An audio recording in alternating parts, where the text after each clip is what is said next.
We're getting these accolades. I was just posted as Inc. 30 under 30 and Forbes 30 under 30. And we were really unsure of what we were building. And we were just burning cash. Jess Mah. She built her first business at 13, dropped out of high school at 15, and at 19 years old became one of the youngest women ever accepted into Y Combinator. I always felt like I was the bottom quartile intelligence, but I felt like I was the most creative and the hardest working. People don't want that. People want an outcome. They want their tax returns filed and they want the books closed. How you get there is up to you, but they want to buy an outcome. They're not buying a tool. That was the aha moment. Now, I'm building from a place of desire and excitement. I'm no longer accepting projects where I'm not really excited to work on it. Imagine if every issue that you ever got stuck on and fixated on, everything that ever bothered you and pissed you off, you could just work through it and be done being bothered by that forever, almost immediately. You would be unstoppable. You'd just move on to the next thing and just slay. Jess, it's really great to have you with us. Great to be here. Thank you for inviting me. And I'm so excited for us to chat because we've had so many great conversations together. And I'm excited to share that with your audience. Absolutely. Jess, let's start before the headlines. Yes. And go back to when you were 13. Okay. At 13, most people are simply just reacting to the world around them, but you were building systems inside of it. And so what felt normal to you then that would have felt extreme to most of your peers at that age? I loved nerding out on programming books when I was 13. Even when I was in fourth grade and fifth grade, I was reading books about programming in C++ and building web applications and JavaScript and, HTML, CSS, all that stuff I was just doing for fun because I loved it. I went to a programming camp. My dad sent me away and all of that was just very natural to me. It didn't feel like I was trying to start a business. It didn't feel like I was trying to make money. That was not the goal. The goal was I wanted to have fun with my craft. And it just so happened that I would be able to monetize my skills. And I feel like a lot of the best work I'm doing today is purely fun. And if it monetizes, awesome, but that isn't the goal. That's not the upfront goal at least. Um, and I think more entrepreneurs would be better served thinking about their work that way. Absolutely. And what was it like for you being, deep into, building this thing that you really enjoyed and you had a passion for, while others were perhaps, more focused on playing sports in the playground and trying to find someone to crush on them? It felt pretty isolating back then actually because programming, coding, it was looked at more as like a blue collar trade skill. Like you don't want to be a programmer when you grow up. I remember when I was in fifth grade, my yearbook answer to what you want to be when you grow up, I said I want to be a computer programmer or a computer scientist. And my mom said, no, you want to be a business owner. You don't want to be a programmer. And I'm like, but why not? I like programming. And that just really stuck with me. Because it made me realize that if did I want to do what would make my mom happier or what did I want to do what made me happy? And ultimately the answer is you don't have to pick. Like I get to do my technical geek programming stuff and I get to run businesses. I get to do it all. But at the time it did feel very binary. And so yeah, I felt very lonely. None of my friends were working on businesses for fun. None of them were programming for fun. And that is ultimately what led me to wanting to high school early. So technically, I am a high school dropout, but I went to this early college program called Simon's Rock. Simon's Rock had a bunch of other unconventional kids, as young as even 12 years old, by the way. And so at age 16, I was one of the older kids. But Hmm. everything to college there, they offered college credits, no high school credit. You're done with high school by the time you get here. And then after 2 years of going there, I got my associate's degree. And then I transferred out, went to UC Berkeley, finished up at UC Berkeley. And in college, I actually felt like I wasn't abnormal. In fact, I was the least geeky, the least smart, and the least, successful academic of everyone I knew. And so I felt very uncomfortable and from a different perspective. Mm. And then by Combinator, I felt similar. Everyone is brilliant. Everyone is super hardworking. And so I definitely have had this chip on my shoulder. And I'd say to this day, I still have the chip on my shoulder. Because as I do more, as I build more businesses, I meet more brilliant people, people like you, like Bilal, you inspire me every day to be a better entrepreneur, to be more creative, to work harder, to hustle more. And you are a product of the people you spend all your time with. And I surround myself with people like you, Bilal, who are like on the cutting edge, who are relentless, who are not going to sit on the beach and get comfortable, even though you're successful and you could sit on the beach all day if you wanted, you know? And I think that's important. But I think that means that if you're an entrepreneur, no matter what age you are, if you're in your 20s, 30s, 40s, the lesson there is um because you keep on meeting people who are a little bit above your level all the time, you're always gonna feel that chip on your shoulder, and that's okay. And it's learning to feel okay with that feeling. I'm like destined for greatness, right? Like I'm doing things that my peers aren't doing. I'm making more money than adults are, right? Who are like 10, 15, 20, even 30 years older than you. Did it ever get to the point where like the praise that was coming around you stopped being energizing and started to feel more heavy? I'd say it always felt heavy to me, and it always felt heavy to me because I didn't have that feeling of destined for success, and that the ego never got to me in that sense because I knew that I was not the smartest kid in the room. And even when I went to this early college program, I was not the smartest kid in the room. Everyone's smarter than I am. People are younger than I am, and they got better grades than I did. They scored higher on the SATs than I did. So I never felt that way. And then when I went to Y Combinator, everyone's smarter than I am. So throughout the whole process, I always felt like I was the bottom quartile intelligence, but I felt like I was the most creative and the hardest working. And also, I am quite good at building teams and finding amazing people. And I'm also very willing to let go of people who aren't the right fit. Um, so that's really where I had to lean in and say, okay, I know what I'm good at. I know I'm not the smartest person in the room, and I'm just going to compensate for that. And one of my role models for this is Richard Branson. I love Richard Branson, and he talks a lot about this, how he realizes he's not the smartest person in the room. And because he knows that, he's humble enough to then go out and find people who are. And in my case, like I am willing to ask the dumb questions. I'm willing to ask for help. I'm willing to, I'm willing to, pay for the best talent and surround myself with that best talent. And and so I've just leaned into that as my Yeah. skill, and I really enjoy that. Yeah. And you mentioned that it was heavy for you. Was it heavy because you were getting all this praise, but then you were also sort of fast tracking yourself a little bit to be around really smart people? And then you realize, okay, there's actually like levels to this. And I'm coming in with all this kind of praise from a lot of people, but actually there are people here that are extremely clever compared to where I was coming from. Is that why? I'd say so, yes, and also because the praise doesn't really mean anything unless they work with me every day. Like, I Mm. really value feedback from people I work with on a day-to-day basis, both positive and negative, and I think if it's actually constructive and helpful to make me better, then I think about it, but if it's just some random person I met.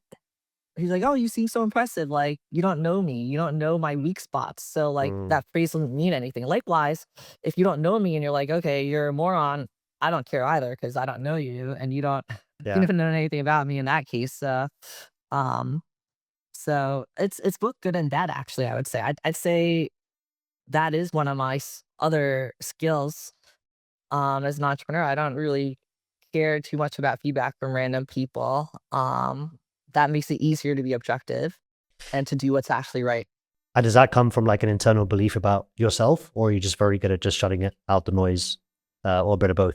A bit of both, but it's just recognizing that it's noise, Yeah. right? And it's like, imagine having different people, different mentors, peers, and having a scoring system where this person's feedback is worth a lot to me, right? Like, Bilal, your feedback would be worth a lot higher to me than, someone who I've only had 2 conversations with. And the longer I have a relationship with someone, the more points I assign them for how seriously do I take their feedback and how much should I listen to this. And for example, my mom, I give her, very, very high points because she knows me better than anyone, right? Hmm. Um, so anyway, so that's another trick to use. And and then people I've worked with for a long time, right? I'd say people I worked with for at least 5 years. Um, I have quite a few of these people, and they say, "Hey, Jess, like I think X, Y, or C." Or, like I've noticed, X, Y, or C. Um, that's really cool to like hear from employees and folks Mm. I worked with for over a decade. That they've seen me evolve in this way, but they have seen that I've struggled in these other areas. Like Jess, you seem like you um might run too hard, right? Or like you work so hard, but it's just too much sometimes. I get that feedback. Yeah. And it's helpful to hear that from someone who's seen you for so long. I'm sure you have that as well. Yeah, absolutely. It is. Yeah. Especially when you're growing with other people, because especially when you're in high performance companies or just good companies with good culture, everyone is growing, and you really can see that evolution take place. Um, and so there, at some point, the wiring of you, right, being successful early on met reality. And one thing that I appreciate about you is you're kind of the first person that I spoke to was like, hey, I don't really want to talk about my wins so much because the lessons aren't really there, but the lessons are more in the Mhm. failure, and I'd actually prefer to cover that more when you and I, have this public conversation, I guess. Yeah, And100%. I couldn't agree more. And I think it's aspirational just to hear how well people have done, but the lessons really are how they did it, where they went wrong, and how they built better. And so in 2000, I want to kind of move to 2012 and talk about inDinero. You guys basically got to the point, or you got to the point where you realized that this isn't going to work. Um, do you remember the moment when that hit you, where you were, what you were doing? I remember, um, I remember being with my co-founder, Andy, and Andy remains a very good friend to this day. I talked to him, I think yesterday even, and he and I both had this moment. I think we were um having dinner. We were having like Chinese food and we're like, man, this is really a struggle and not going well. What do we do? And we're like, all right, well, we got to figure something out, right? And um and yeah, it sucked because we were getting these accolades that were underserved. Like I was just posted as Inc. 30 under 30 and Forbes under 30 under 30. I never nominated myself, by the way. No one nominated me. They just literally bestowed that honor upon both of us. And we were really unsure of what we were building. And we were just burning cash. And it hit us that it wasn't working because we were not growing that quickly. We were losing money, and we had a bunch of investor pitches that didn't go well. And so you add all those factors together, you could only remain in denial for so long before it's like, okay, this is not going great, and we need to pivot and go back to the drawing board. So the next day, I forget where he went, but he left for some reason he wasn't at home, and then I went back to the drawing board and pivoted the idea. And so, ultimately inDinero became a full stack finance solution, powered by technology. And we, grew that eventually to hundreds of employees, and a nine-figure valuation, and um profitability. And it was a very difficult slog to get there. But I'd say also, because we launched that in 2012, before the age of AI, the idea was a little before its time. And so if we had waited a few more years before getting into it, we likely would have been more successful. We likely would have spent less money to get to the same, if not a better outcome. And so, yeah, I've done a lot of reflection on that, because I didn't know a whole lot at the time. I was 21 or 22 when we were doing that, Bilal. Crazy. And Yeah. so I think the other lesson is, even, you know, now we're 14 years later and I'm doing a reflection on it now. The reflections I have now are even more evolved than the reflections I had 5 years ago on Mhm. what happened in 2012. Yeah. Loads of questions on this part, because I think there's a lot of value here for people listening. First of all, so Yeah. you and Andy just get nominated, right? This Inc. 30 under 30. And so I can only imagine how difficult it must have been for you guys to need help publicly while you were perceived to be so successful already, right?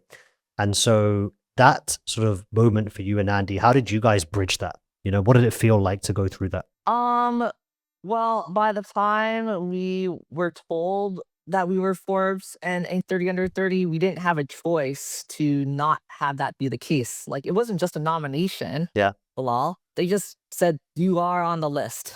Okay. If there was a choice to say, don't put us on the list, we would have said so. Yeah. But now it's already too late. Um, and so what it did to us was it just caused us to be more motivated to just get substance. Hmm. And what's the best substance? Revenue, like actual customers paying money, right? Um, and and that's what we did. We went out, and within a year we got to 1 million in revenue and grew from there. And now that's what I'm trying to do with a bunch of my other businesses. Just get to 1 million in revenue as fast as possible, because worst case, the business can continue forward. And it's a real business. So I have a bunch of those going on right now, where just making money, and that so it left a lasting impression on how I start businesses now. Yeah. I think something that I see time and time again with entrepreneurs is when they get knocked down, how it shapes their identity moving forward, you know? And so there's a lot of content available online about you, and, how you had to fire your existing team that was there. And I think some of which were either friends or personal relationships or people that you'd gone close to, right, naturally in business. And so what did that do to your identity as an entrepreneur? Firing people, the founding team, let's say, or however you would describe it. I've had to do this multiple times on multiple companies. So, um, A, has made me more comfortable with the fact that this is an inevitable part of business. Um, and I'd say it also made me realize that the type of talent that you hire upfront, will likely be different from the talent you hire later. And they might not translate over, and that is okay. Um, but yeah, I mean, I had to let go of a bunch of my friends. And then since then, I've had dozens of friends I've had to let go from different businesses. And many of them, I'd like to work with again. And but yeah, it sucks. I mean, I'm sure you've done the same thing, right? It's not fun. And so now what I'm doing, as a adjustment, is I'm for friends, I'm trying to bring them on as part-time contractors, and set the expectation early on. Hey, there's a good chance in 6 months from now this project won't work out. We're giving it a try. We're gonna do our absolute best. Okay, we're gonna give it our all, but I don't want your family's livelihood to be on the line if this project doesn't work out. So I'm very comfortable with people working 20 hours a week, Hmm. until it's established. And also you don't work well with all your friends, right? So it's just figuring out what's the right fit. And that sometimes does take a few months, 6 months or a year to figure out. And that's okay. Yeah. And I think this is a question that I get asked personally a lot is people really struggle with the firing side of it. And they also really struggle with the hiring side of it. And so for people that know that they don't necessarily have the right people in their organization, what is your advice to them as to why it's so important that they deal with it sooner rather than later, if that's what you believe? That is what I believe. I think people are convinced that that's the case. It's more of why don't people move as fast as they can? And I think that there are a lot of psychological hurdles to overcome here. As an entrepreneur, you're worried about how your other employees will feel. That's one of the big concerns, right? Um, like we've had people in our companies we've let go who are best friends with other people in the company. And so it's like, oh, if you let go of this engineer, well, this engineer is now dating someone on customer service. And so the customer service person is going to quit. And then if she quits, then, one of our top sales reps is going to quit because those two are best friends, Mm. right? And so it's like, oh man, so you imagine that chain reaction and then you start to catastrophize and you're like, oh my God, this is then going to be a slippery slope where not everyone thinks the whole company's imploding if I fire this one terrible person. But what ends up happening every time is that doesn't happen. And yeah, you might have some collateral damage, but it's worth it to have that collateral damage than to accept mediocrity. And it just takes going through this a few times and actually living that to no longer worry about it. So essentially, it's not as bad as it's never going to be as bad as what you think is going to happen if that's what you're worried about. Not only that, but you also have to learn from not doing it. Like I think it's part of the entrepreneur journey Yeah. It's like, I to can't be go through like, this ah, shit, I again. should have done that. Yeah. Yeah. Right? You all of us have done it. Like I have friends who run some of the biggest companies in the world. Okay. I have multiple Fortune 500 CEO friends. Okay. I have multiple Fortune 50 CEO friends. And even they struggle with this where they're like, ah, shit, I should have fired that person a year earlier. They say this to me all the time. Yeah. And then, yeah, like I have one who I'm thinking about in particular who hired a CEO for one of his businesses. And the CEO he held on to for like 3 years longer than he should have. But the CEO like created this toxic culture. And now I guess to swap out that CEO, it's like a little too late because like everyone hates working there, you Mm. know? And this is someone who should not be making that type of mistake. This is someone who's hired tens of thousands of employees before yet still is making that mistake. So it comes to show that like even mid-career and late career, we're making these mistakes. But when we listen to these podcasts and we see that person speaking about lessons in business, they're still making these mistakes probably, Yeah. you know? Yeah. Like Absolutely. I read about like these people who write books about like how to run a business better and all the mistakes and things they've learned, and they're still making the same mistakes they wrote about in their book. And I know this because now I'm having dinner with them and they're telling me about these things. Like, wait, didn't you write a book about how to not hire like that or how to manage people that are like this? They're like, yeah, I know, but it's hard to, you know, Yeah. it's hard. This is a really hard game. So I think we just have to have a lot more compassion for people who are in the game. And Yeah. for folks who aren't in the game, like professional investors or people who are, not operating businesses, it's easy for them to criticize and say, "Oh my God, like what a moron. Like I can't believe, you made X decision." It's like those are the people where you just can't let their opinions, like you can't take it too much to heart or it'll drive you crazy, you know? Yeah. It's part of the game, right? I think that's It's part of the I think game. that's the principle. You mentioned Yeah. with inDinero, right? Like you said something very obvious. It was like, well, what do we need to be successful? Revenue, right? Which is, Revenue. which is, which is so simple, but yet you managed to raise money for it.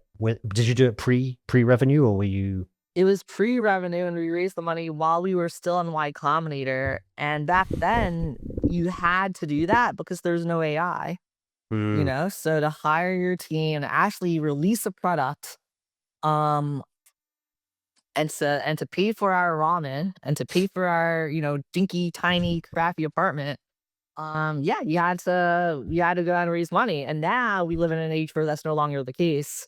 So the rules of the game are completely different now, Yeah. I think. And so essentially it was product market fit that you lacked. And one of the things that I was reading about you online was you had a very important meeting with a gentleman called Steve Blank. And Yes, I love Steve. Yep. and there was some specific insights that he gave you that I think really helped. And correct me if I'm wrong. Um, Yeah. but was there Yeah. was there a particular thing that he told you that like hit the hardest and helped you? If that was part of the reason why you were able to get to revenue post that conversation, what that was? He just gave me a lot of brutal feedback, I would say. um, and he is brutal feedback, and his book talks about this. It's the Startup Owner's Manual. That's what it's called. At the time, he had another book called The Four Steps to the Epiphany. And I'm going to summarize the whole book, but you should still read the book. Worst case, ChatGPT summarize the book. But my summary of the book, the Jess Mah summary, is get outside of your office or your apartment or whatever and go talk to actual customers. Like, spend time with them, really sit down with them, spend like an hour or 2 hours with these people and really understand their need and ask all the stupid questions to really understand why they, as a buyer, why are they behaving the way they do around your product. And so that left a lasting impression on me. And so now anything I touch, I'm going to ask all the dumb questions. I'm going to really try to understand it as best as I can. I'm going to read everything I can personally. And because I did that, I was able to realize for inDinero, we couldn't just be a automated, quote unquote AI bookkeeping platform, which is what now they're like 100 companies doing that. Yeah. And none of them are getting outside of the office and following Steve Blank's advice, which is people don't want that. People want an outcome. They want their tax returns filed and they want the books closed. How you get there is up to you, right? Yeah. But they want to buy an outcome. They're not buying a tool. That was the aha moment. Yeah. And so is that when you changed the product offering for it? And then just went back to them and said, "Hey, I built it. Here you go." Pretty much, and we did. I mean, we did things very manually for a while, and then we built in automation, and but at that point, we made the decision to be a technology enabled service business versus a pure technology business. And um I think that was the right pivot for that business. Now, that business did not end up being a mega unicorn outcome. And I think that's okay. I think that, you know, that type of business was meant to be a raise less money, be profitable, and grow as a profitable business type of business. And if I got to that conclusion sooner, we would have been more successful. Mm. But it took me a few more years to get there, you know? It took us going through the pandemic and losing a bunch of customers because they were startups that ran out of money. And, it took us going through that to um to culturally evolve to the point where now we're only going to make sure we take on profitable customers. And these lessons are always learned late, Bilal. I mean, it's always coulda, shoulda, woulda. Yeah. And so the lesson is, as an entrepreneur, how do you surround yourself with peers? How do you have like the right executive coaching and therapy and that combination of support to help you with not hitting yourself on the head all the time? Because all of us are doing it. All of us are making this mistakes. But when we watch these podcasts, we think that the other people have it all figured out. And even they do not have it all figured out. Yeah. No, I think that's super valuable. And you're right. The amount of people that come to you as experts that then come to you for advice on things that they might even be mentioning themselves is a lot more than I think people realize. Um, Yeah. and so it's good to hear you say it out loud, because I think more people do need to hear that. And so, you go find product market fit, you scale to, I think it was 200, 250 employees, you have a 9-figure valuation, and you realized I'm an operating CEO and I don't know if I like that.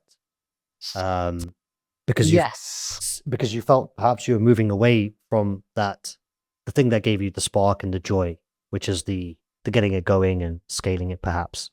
It was more than the spark and the joy. It was more of, what does this company need most right now from a skill set perspective?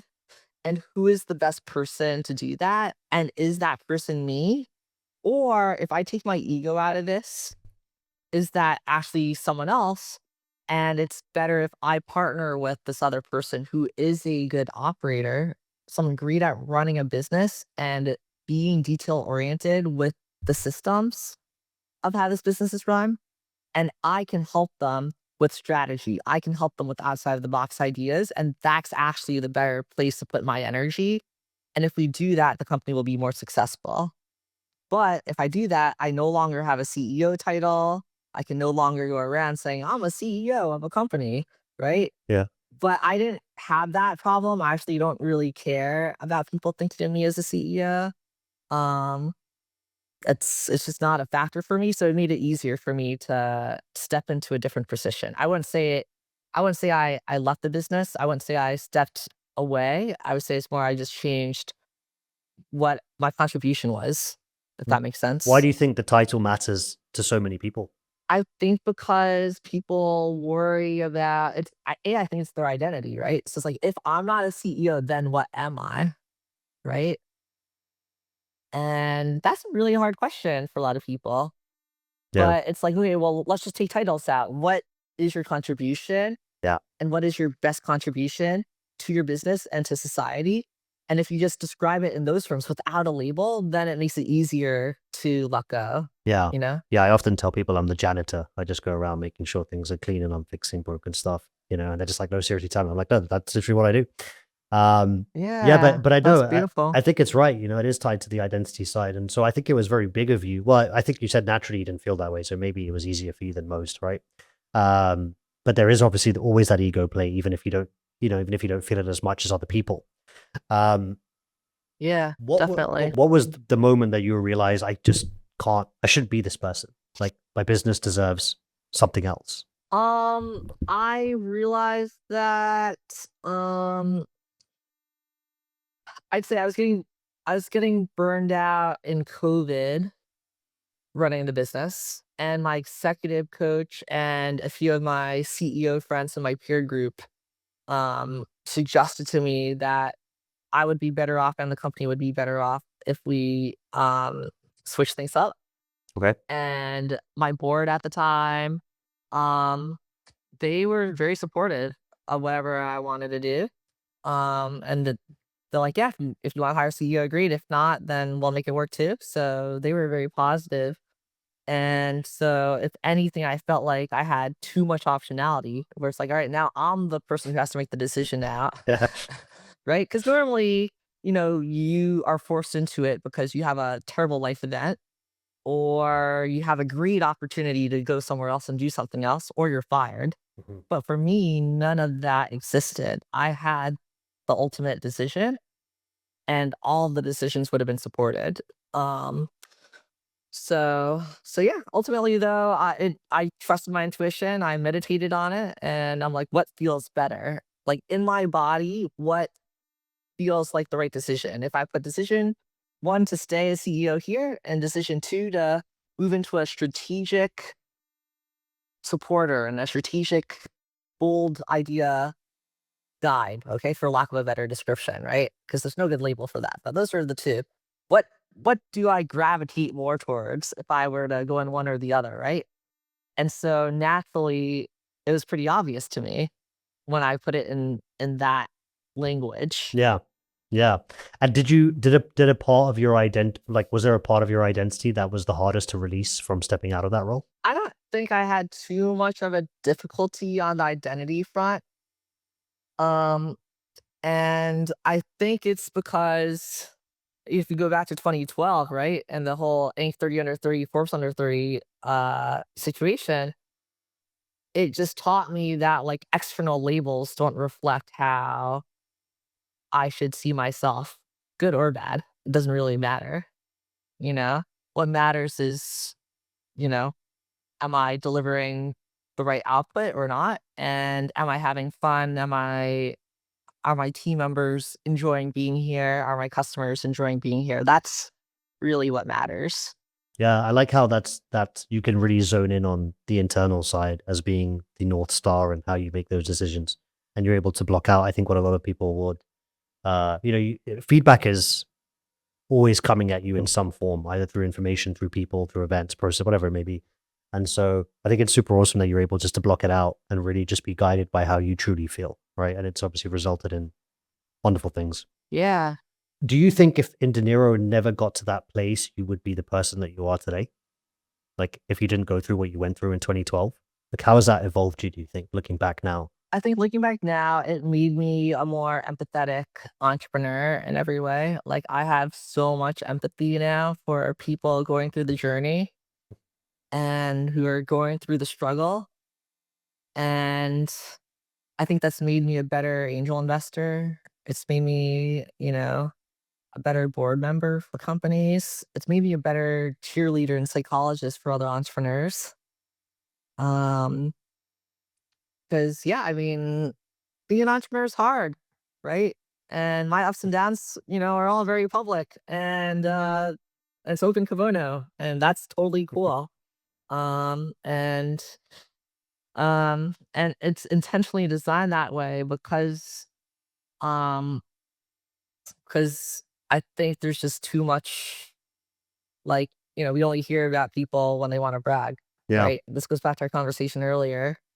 And the game here is, I'd say, 50% psychology and 50% like working on your inner game. And it's only 50% working on the actual game, Mm. right? I mean, if you look at professional athletes, right? Tennis players, golfers, Olympic athletes, right? A lot of this is in their head. Yeah. I was just listening to a podcast about Federer on the Founders podcast. And the switch for Hmm. him was entirely the inner game. He had the talent, but it was Wow. the psychology, it was the mentality that was actually bringing it back. So yeah, how do you Wow. how do you how have you worked on your inner game? For people listening to this, what are some things that have worked well for you? Do you feel like you've always been very strong at it? I'm sure you've evolved it for wherever it was pre investing in making that side of you better, but what are some things that have worked really well for you to get you to that point where your inner game is dialed in? I say it's always a work in progress. I don't say I don't want to pretend that my inner game is Yeah, of course. great, because I consider myself still at level one. And the Dalai Lama perhaps is the role model. If we could all be like him, then that's like the pinnacle, right? Um, but I'd say I've come a far way over the past 5 years. And I think the first thing you recognize is when you're going through a tough time in your personal life or business life, it doesn't matter. When you're going through a tough time, learning to be grateful for that challenging experience and to say, I am learning how to get through tough times. And this is part of that growth, that spiritual growth. That's the first step, right? And so, but you're struggling, you're in pain, right? So what do you do, right? Like for me, that's when I started picking up morning meditation and nighttime meditation. And I just go to YouTube now and I just find, okay, who resonates with me. Yeah. Um, and Joe Dispenza is probably one of my favorite experts on this, about, mindset and energy, and and also somatic therapy. So I have a few somatic coaches and therapists I work with who help me be more in tune with my body. And I think being more in tune with your body means you're more in touch with your intuition. Being more in touch with your intuition means you make better decisions, right? So that's another thing I'd recommend. And To find one, just literally go to ChatGPT and say, find me a somatic coach who takes my insurance and lives, in my city. It's literally what I did. I'm not even kidding. Yeah. Yeah. Um, Also highly recommend EMDR therapy as a way to hone in on the skill. Have you done EMDR therapy by chance? No, I haven't. I don't even know what it is. What? Maybe explain what it is. I highly recommend it. So EMDR therapy, you're using bilateral stimulation. So like it could be a buzzer, left hand, right hand, or rapid eye movement, where it's like your left eye, right eye, or you're tapping like this, and you're processing through feelings that are Wow. perhaps a bit challenging. And the therapist guides you through this process and helps you take things that are heavy for you. Like I feel like I've let down my employees because my business is failing and I had to let go of all my friends, right? That was my experience in 2012. And if I had EMDR as a tool, instead of cycling on that story over and over again, you know how like when something bad happens, you just get fixated on it and you're obsessed, Yeah. right? We all have this problem. But if you do EMDR on that, then at least for me, I'm more likely to be able to fully let it go very quickly. I Mm. don't get stuck on it Wow. anymore. And if I don't get stuck on it, if you don't, if imagine if every issue that you ever got stuck on and fixated on, everything that ever bothered you and pissed you off, you could just like work through it and be done being bothered by that forever, That'd be insane. almost immediately. You would be unstoppable. You just move on to the next thing and just like slay like no one else's business, Do you have to go right? somewhere for that, or you do it at home? No, just do it on Zoom. I'll send you my person if you want. Dude, And that's also, I crazy. found Yeah. one. I found one who takes my insurance too. I went to Gemini. I'm like, hey, find me an EMDR therapist who takes my insurance. Crazy. Crazy. I know. Yeah, so you just block off an hour a week with this person. You learn the process, and you could do it on your own at any time when you're having like an experience, Yeah. like someone didn't deliver their project to you on time, and now you're fuming and you're like going through the rabbit hole of like, and then you're catastrophizing. Oh my god, my business is going to die because this one person didn't deliver this project, and then I won't be able to feed my children, and then they're going to starve, and they're not going to go to a good school, right? Like you kind of go through that full loop, right? Yeah. Yeah. So to answer your question, how do we collect these different tools, right? Mm. Like for you, like since you haven't done EMDR, if I leave you with only one thing, it's do EMDR. Find a Mm. therapist and hire them at least for like 4 weeks and see if you get improvement. You like within one session or two sessions, you should feel immediate impact and just be Well. like, wow, this is mind blowing technology, you know, Yeah. that all of us humans have access to. Yeah. Yeah. For Just do it for sure. 4 weeks. It'll change your life. Well, Um, there you go, guys. You heard it here first. EMDR therapy is the hack. EMDR. Like, there's only one thing you remember from this podcast. It's do it, do it, do it, do it. Give it a try. Yeah, I don't know. How about for you, Bilal? Like, what are your favorite tools for the inner game if you had to share? um, Sports is a big one. You know, I play like a lot of tennis. I feel like just exerting and having those there's something very intense to do, right? Like when you're about to hit a tennis ball, it's like you're all in. That helps. Yeah, that's great. Um, and a form of meditation, like I pray, right? So like a form of meditation as well is good. That is great. Um, and Powerful. and action just cures anxiety. I found, like when I'm feeling anxious about something, I'm just like, what am I anxious about? There is a solution for it. Let me just go do the solution, and then I'm fine Yeah. for the most part. And it's like really big, and it's like, okay, it's gonna take like 3 to 6 months to solve. Then I'm like, all right, now I'm super anxious for the next 6 months. But just being proactive, I think, is like, I feel like a lot of people just stay stagnant, and it's like, just move forward, keep moving forward, everything will be fine. Yeah. Just work towards it. Yeah. But yeah, no, I That's great. appreciate you asking me. Yeah. Thanks for sharing all that. That's awesome. Let's talk about where you are now. You have the venture studio. Yes. Um, Just like you. just like us, just like us. Yeah. What's different about how you build now versus inDinero for you? I'd say now the way I build, I'm building, um, I'm building from a place of desire and excitement. Now I'm no longer accepting projects where I'm not like really excited to work on it. That's the biggest difference. Yeah, I'd say with inDinero 1.0, I was just like trying to force it to work. yeah, And even when it wasn't working, I was still forcing it. And now I feel like this abundance of amazing people I get to talk to every day. And so I can be more selective because once I'm in, I know I'm like all in. I know I can't stop. So I have to be more careful before I jump in and say yes to anything. Mm, And I'm sure you also have seen that too, because you guys have started so many companies. I mean, what was your funnel like on the companies you guys have started? Is it like you look at 10 opportunities or 100 opportunities or 1,000 for every one you go forward with? yeah. Yeah, yeah. And I can just see how it lights you up just talking about the stage that you're in, like how happy you are just saying, hey, this is where I'm at. This is my decision making process. This is who I get to be. Okay, so now it's just more about the passion behind the project, probably the people that you get to do it with as well, I guess. A lot of it's about the people and about the energy of like, are we going to have fun together? Are we going to learn a lot from each other? Can I teach them something and make their life better? Yeah. No matter what. If I get hit by a truck tomorrow, the people I'm collaborating with, they learned a lot and they grew a lot from me and vice versa.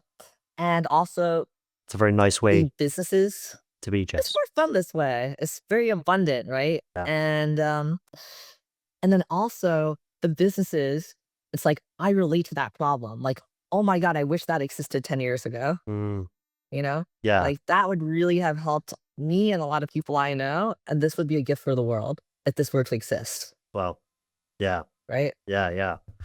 Then of course you can't help but want to wake up in the morning and Yeah. get going on it. Do you think that's easy for people to do when they're just starting out? Or do you think that brute force of just getting like, I have to just build something, doesn't really matter how I feel about it. I need to get to revenue. I need to get to profit. And then once I have that sort of luxury position where I can pick and choose. Or what would your advice be to, I guess, what's my question? My question is, how do people feel the way you feel right now about what you get to do if they're early stage entrepreneurs?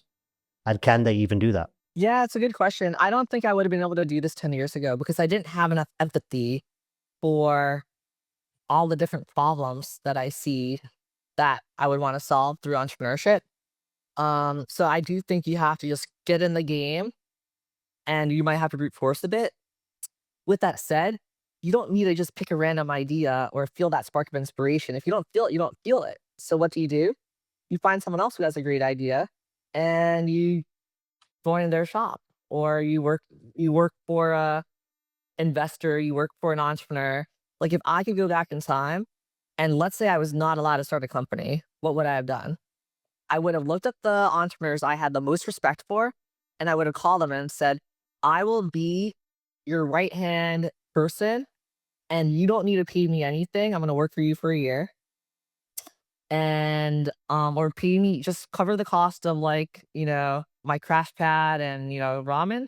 And I'm gonna just like be your person. And I'm gonna deliver you value because I'm gonna be at the cutting edge of AI and all these other cool things and I'm gonna help you stay on top of it because you don't have the time that I have to like figure all this stuff out. And so I would have called Richard Branson or Tony Hsieh, who is one of my other idols. I mean, those two are my favorite.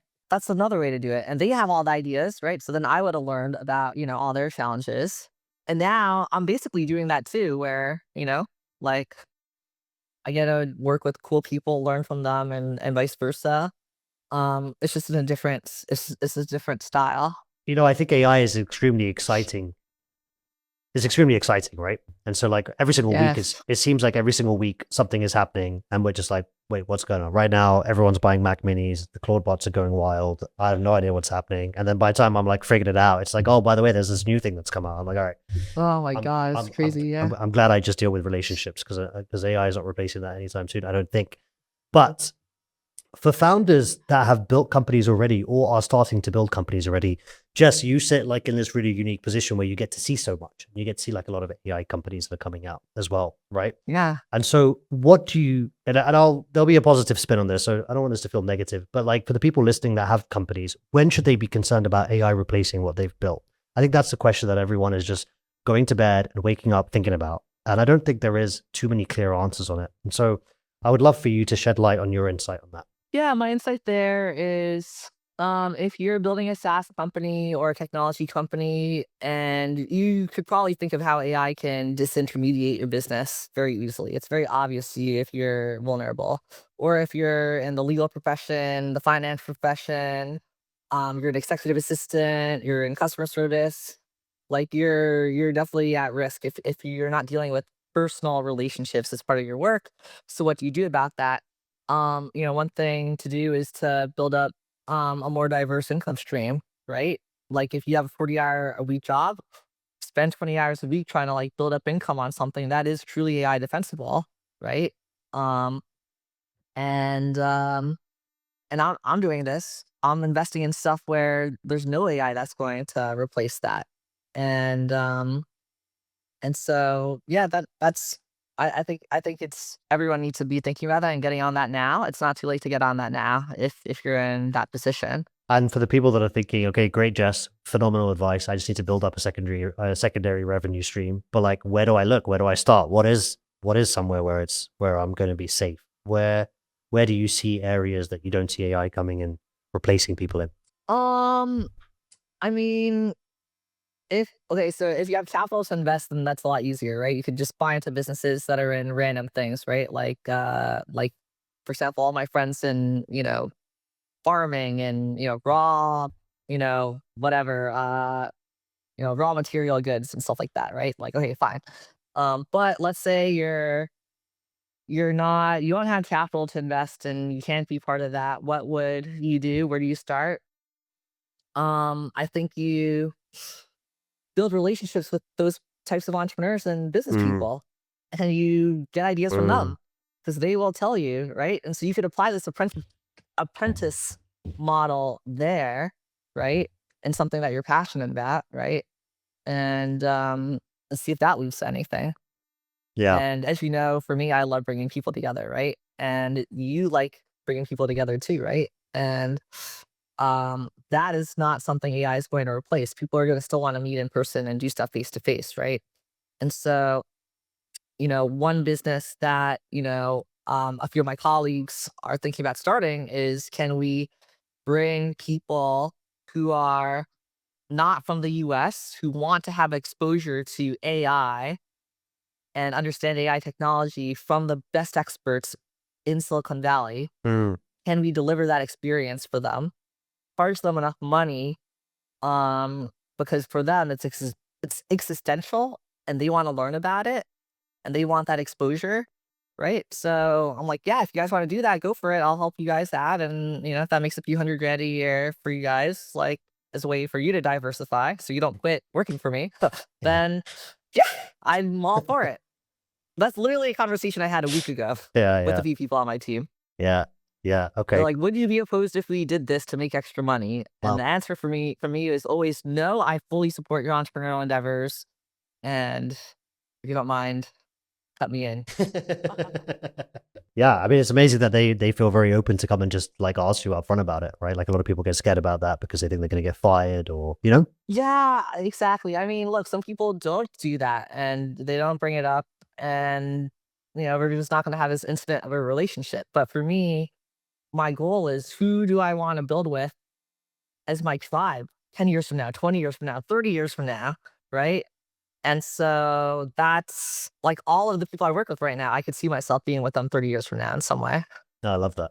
That's amazing.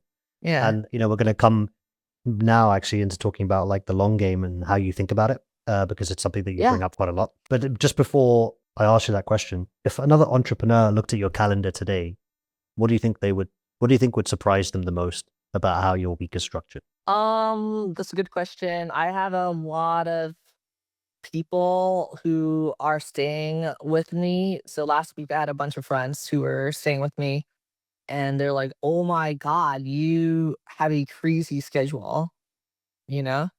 And also I would say they're surprised by how effective I am at getting so much done. And I'm able to get so much done because I have a great group of people around me who I could rely on to get Mm, stuff done. So, if I know, like for example, team building is one of my best skill sets. And I've got a great team of recruiters who helps me find any skill set I want. And they'll go through hundreds of candidates to find one person for me for anything. And they'll do it very fast, right? That is probably one of my best superpowers for why I'm able to be so effective. Yeah. So anything I'm spending my time on, it's delegated away very, very quickly. I still keep a close eye on it Yeah. because I invest in these people because I want them to think how I think. I want them to be detail oriented and care about everything I care about, and that takes time to do. So that's how I want to spend my time. And I want to talk to people twice a week, not once a week. So I like having a Monday, Thursday, or a Tuesday, Friday Yeah. touch base with these people to stay on top of them and to just slowly tweak their thinking and their mindset. That's very important. And is that And across, and is for that, is that, is hiring, that across lots of roles, or is that like, you're just like whoever your heads are in those areas? any role, if let's say, like this past week, we're talking about this offline, like we have a new product designer for a project, who started working with us on Monday. And I'm, texting with this person daily. I'm like spending more time with them on Friday. And like, this is a product designer who you think normally it's okay to just let them go. They're very experienced. They should know what they're doing. And they do. But more time with me for the first 30 days will mean this person will forever be so much better. And I'm taking a bet on this person being someone that I could work with for many years to come. Mm. And a lot of the time it does not work out. But if you don't try, you'll never have the chance to find out. It's Mm. kinda like dating, right? If you don't go on enough dates with the person, you'll never know if they're your person. Yeah, 100%. So, spending time with your team, often being responsive, letting them call you whenever, I think that is very high leverage, good use of time. Yeah. Okay. Good to know. You know, you've been very blessed to be able to be around, like, I mean, you're an incredible human being yourself, and so I don't want to belittle that, but like, you've been around so many successful people in your career, and you have so many successful people as your friends. Another one of your incredible achievements was how quickly you graduated from the Harvard President's Program, right? I think you did it quickest out of anyone, I think, maybe, or I something. was the youngest, Or the youngest. Okay, there not you the go. quickest, but the The youngest. youngest. And it's like a 9-year program, right? It's a 9-year program, and, yeah, some of my best friends were from this program. I talk to these people all the time. I'm very close to them. And yeah, a lot of what I learned about business and leadership came from this program. And Yeah. so sitting around these kinds of people that are now, similar to yourself, leaders, people that are thinking about the long game, thinking about decades ahead. Like, what have you learned about thinking about the future in those time horizons? And what does like the long game really mean to you? What the long game I'm still exploring this question, by the way. Okay. So, I'd be curious for your take as well. But what I see from a lot of my very successful friends who are far more successful than I am is that a lot of them have people they have worked with for 25 or 30 years. And those people might not have looked like the perfect fit on paper, but because they work so well together, because these people are relentlessly curious, they're now able to run bigger companies together. And that trust matters so much. On the flip side, I've seen, and I myself have been guilty of trying to bring in new team members who look better on paper, but they're less curious. Mm, They're not growing or evolving as much. And they don't work out as well. Right. And so it's like, how do we collect amazing, you know, people who we can see ourselves working with for a long time? Because then we're going to invest in those relationships, right? Like, as I said before, right? I'm going to spend dozens of hours with someone who I see their potential to be this long term yeah. fit. And then it becomes a self fulfilling prophecy of, okay, then I end up working with them for the long run, Mm-hmm. right? And by telling them that you're looking for a long term relationship, you also scare away people who want short term Yeah. relationships, right? So you are self filtering Yeah. by declaring that up front. When And you're it, good at that. You have a lot of long term relationships that you're, you know, yeah. Well, successful with. everything's all about like who has time for short-term relationships. They're either very transactional or someone screwing the other person over. Typically. It's like day trading stocks. Yeah. Like, they're not as That's, successful as someone like Warren Buffett who just holds, yeah. right? You don't get the compounding returns when you think short term. You don't get compounding returns. That's right. That's what it is. That's the real reason to do this. And it's a forced filter, with compounding returns is you have to stay long enough in the game to be able to experience how exceptional that is. And it's just a natural filter where all the guys that can't wait and all the guys that can't be intentional and all the guys can't play that game, they just get removed by default, which I love because they shouldn't be there in the first place. Exactly, exactly. So, yeah, it's nice to have a lot of that, in my life. I'm very grateful for that. I, But yeah, it's a mindset. It's a mindset. I talk about legacy a lot, Jess. It's very important to me, right? And I Yeah. always battle with what that really means and who it's for, and is it for my children? Is it for other people? Like it's a constant theme in my life. So I always like to try and probe my guests about it. And so my final question to you is, Sure. when everything is stripped away, your titles, your valuations, the press, relationships, like what do you want to be true about how you built or what you built? I think that at least for the people I work with, because I really care most about the people I collaborate with and work with, and it's that they feel like they're given an opportunity to create something awesome and that I'm creating the environment for them to do that. That's really important to me. Um, Can I ask why? and I would say it's important to me because I've seen it before where I give a lot of these people that room and that space and they crush it and they create something awesome and it makes them a better person. It creates more success for me as well. So it's, yeah, I think it's more fun this way as well.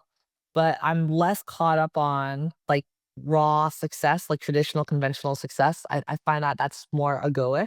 And yeah, ultimately people don't remember or care about that. Hmm. It's more like the people I actually care about. Like, remember if we go back, like, okay, positive or negative feedback, I care more about that from the people I work closely with. Yeah. And I want them to not feel like they're just like an employee of mine or team member. We're on a team. We just have different roles on the team, right?